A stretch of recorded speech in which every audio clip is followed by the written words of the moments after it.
어제 한동훈 위원장이 인천에서 행사를 했는데 거기에 원희룡 전 국토부 장관이 등장했습니다. 그러면서 내가 이재명과 붙겠다 그렇게 얘기를 하더라고요. 그러면 과연 일부 언론에서 얘기하는 대로 명룡대전이 치러지게 될까요? 궁금합니다. 원희룡 장관, 전 장관 얘기 한번 들어봅시다. 대한민국이 앞으로 나가야 되는데 돌덩이 하나가 자기만 살려고 이 길을 가로막고 있습니다. 이 돌덩이가 누군지 여러분 아시죠? 제가 온몸으로 돌덩이를 치우겠습니다. 이곳 계양은 수준이 높은 곳입니다. 젊음이 넘치고 미래의 발전 가능성이 무한하고 전국 어디에도 보기 힘든 지역 오케스트라를 운영하고 있는 수준 높은 주민들입니다. 자체 배구팀도 있습니다. 이런 국민들이 살고 계신 곳을 험지라고 부르면 안 되겠죠? 부탁드리겠습니다. 앞으로 우리 국민의 힘에서는 험지라는 말이 이 순간부터는 사라져야 됩니다. 국민들이 살고 계신 곳을 험지라고 부르면 안 됩니다. 제가 온몸으로 도전할 것이기 때문에 도전지라고 불러주십시오. 저와 우리가 도전하는 곳은 곧 격전지가 될 것입니다. 감사합니다.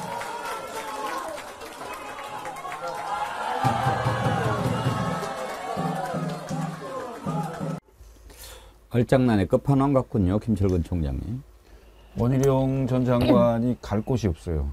서울, 경기, 인천의 121석 중에 승리를 장담할 수 있는 곳이 별로 없습니다. 예. 그러니까 예를 들면 강남이나 경기도 일부 지역에 이른바 보수 진영이 당선이 가능한 곳으로 내각에 참여했던 장관 출신이 간다고 하기에는 너무 머쓱할 거고요.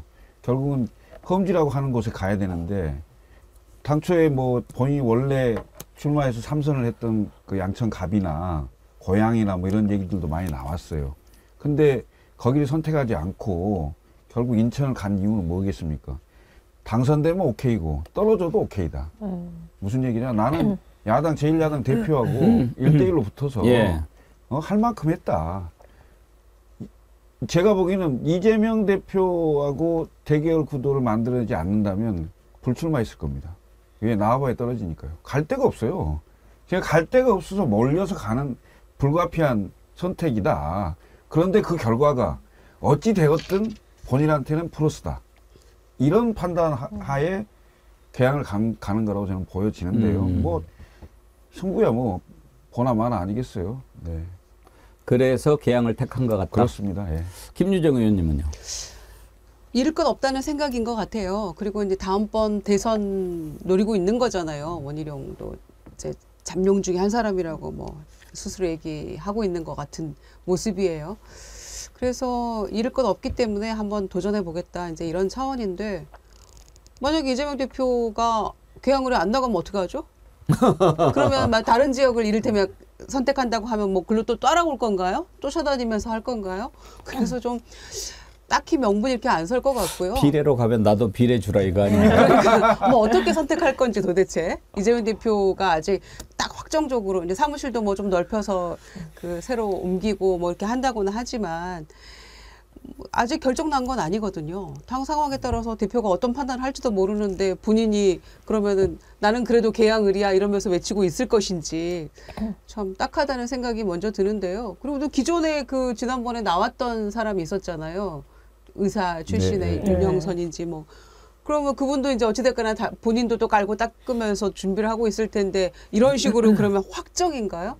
그러면 그 지난번 출마했던 사람들은 또 그냥 아무 말 없이 이렇게 물러나야 되는 건가요? 그 이제 이런 식으로 하면 공천이 엉망이 되는 거겠죠. 그 내부에서 반발하는 사람도 생길 거고요. 뭐 그러면서 동시에 지금 뭐 중진들 감 좀 주겠다 그러고 막 나오니까 이제 개혁신당 좋은 일 만들고 있는 거죠, 사실.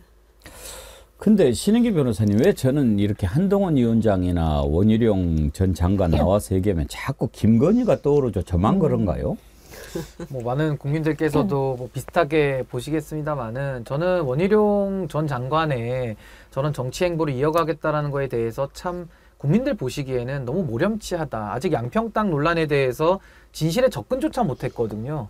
근데 거기에 대해서 주무장관으로서 그렇게 민주당 간판 내리겠다라고 반정치로 떠들고 다녔던 분이 아무런 반성과 성찰을 안 하고서 저렇게 또 국민들의 선택을 받겠다라는 것이 좀 기가 막힌 거고요. 그럼 국민들께서 물어보시겠죠. 아니 그동안 장관하면서 그렇게 위에 김건희 여사나 권력에 충성하고 맹종했던 사람이 나와가지고 국민을 대표하는 게 아니지 않습니까? 또 권력을 대변할 거 아닙니까? 그럼 뭐더러 또 국회의원을 하죠?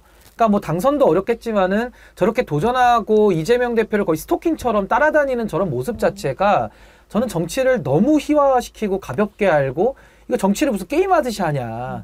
정말 국민들 보시기에는 한심하다라는 얘기를 아마 원희룡 장관한테는 할 수밖에 없을 것 같습니다. 아까도 뭐 한동훈 위원장하고 둘이는 뭐 이렇게 뜻이 맞는지 저렇게 어깨거리 하면서 뭐 단합을 강조하는데 정말 한심합니다. 네, 한심해요. 밥하기 싫은 여자 아이디가 그렇습니다.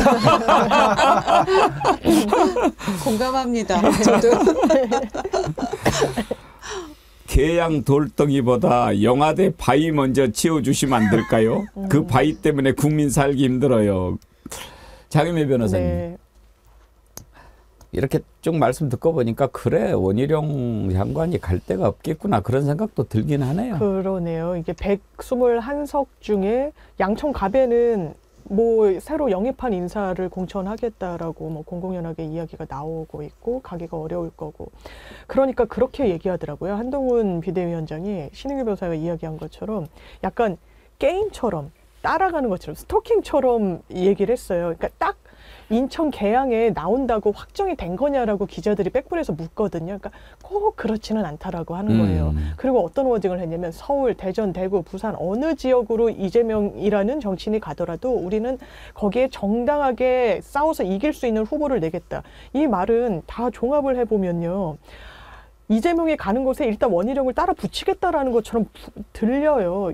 이게 정치인가요? 물론 자객공천, 저격공천 필요할 수도 있겠죠. 그런데 너무 꽂혀있다. 이 민주당에 대해서 비판할 지점이 있으면 저는 비판해야 되고 비판 수용해야 된다고 생각하는데 그럼 자당의 문제에 대해서는 제대로 점검하고 있느냐. 거기에 가장 무거운 정말 돌덩이가 사실 김건희 여사예요. 지금 네덜란드 순방 이후에 안 보이는 건 대단히 전략적이라고 볼 수 있는 거죠. 언론에서도 윤석열 대통령이 계속 속어대고 있죠. 보이지가 않습니다. 좋지 않거든요. 국민의힘에. 그러면서 한동훈 비대위원장이 나왔는데 저는 그 끝이 어떻게 될지를 한번 지켜보려고 합니다. 국민 보지 않고 윤심에 기대서 정치하는 사람의 말로 그리고 지금 이런 분위기를 상당히 즐기고 있고 뭔가 정치의 정도의 지읒도 걷지 않는 이런 사람의 결과 저는 정치가 결과적으로는 순리대로 갈 거라고 생각합니다. 이게 그 국민의힘의 이 공천 룰이 결정이 돼서 어제 발표가 됐는데 예.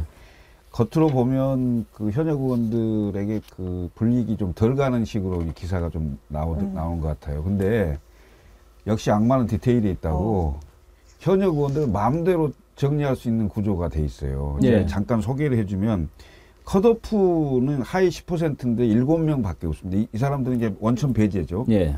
그런데 하위 10%에서 30%에 들어있는 분들은 마이너스 20%. 자기 득표율에 마이너스 20%가 되고요. 3선 이상은 마이너스 15%인데. 거기에 또 15% 더 하는 거죠. 예. 그런데. 그러니까 최대 35%까지 감산할 수 있게 돼 있더라고요. 네, 그렇게 하더라도 정치 신인과 중진을 붙여놓으면 지역구 인지도나 조직력이나 이런 걸로 보면 실제 경쟁력에서는 본인 득표의 35를 제하는 거잖아요. 그래도 이긴다고요. 아, 그렇습니까? 만약 이걸로만 결정을 한다면. 예. 이러면 현역 의원들이 동요가 덜 하겠죠. 그런데 여기서 이제 디테일이 재밌는 게 나오는 있습니다. 거죠?